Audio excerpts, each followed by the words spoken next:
তারুণ্যের উৎসব সামনে রেখে রাঙামাটিতে চলছে ম্যারাথন। সকালে কাপ্তাই আসাম বস্তি সড়কের লাভ পয়েন্ট থেকে শুরু এই প্রতিযোগিতার। এ নিয়ে বিস্তারিত জানাতে যোগ দিচ্ছেন আমাদের সহকর্মী হিমেল চাকমা। হিমেল, এই উদ্যোগের প্রতিপাদ্য কি আর কতজন ক্রীড়াবিদ আজকে অংশ নিয়েছেন এটাতে?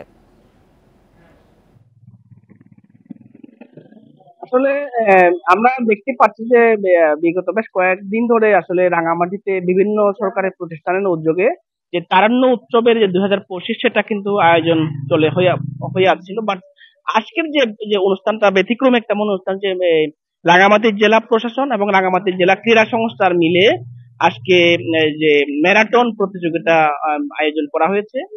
মোট 12 কিলোমিটার 12 কিলোমিটার রাস্তা যারা দৌড়বিদ আছেন তারা এখানে অংশগ্রহণ করছেন। এখানে আমি দেখেছি যে রাঙামাটি, খাগড়াছড়ি, বান্দরবান, চট্টগ্রাম এবং ঢাকার থেকেও আমরা দেখেছি বিভিন্ন এলাকা থেকে প্রায় প্রায় 300 জন দৌড়বিদ তারা এখানে অংশগ্রহণ করছেন। তো আমরা ইতিমধ্যে দেখেছি যে আমরা যে জায়গায় দাঁড়িয়ে আছি এটা হচ্ছে রাঙ্গাপানির মনোহর যে আবাসিক উচ্চ বিদ্যালয় এবং শিশু সদন বলে সে এলাকাতে আমরা আছি। ইতিমধ্যে প্রায় 50 জন দৌড়বিদ এটা পয়েন্টটা ক্রস করেছে, অর্থাৎ আরো 5 কিলোমিটার পার হলে পরে হয়তো তারা যেখানে নির্ধারিত যে সীমারেখা, অর্থাৎ রাঙামাটি সিংলাম এবং মারি স্টেডিয়ামে তারা পৌঁছবেন।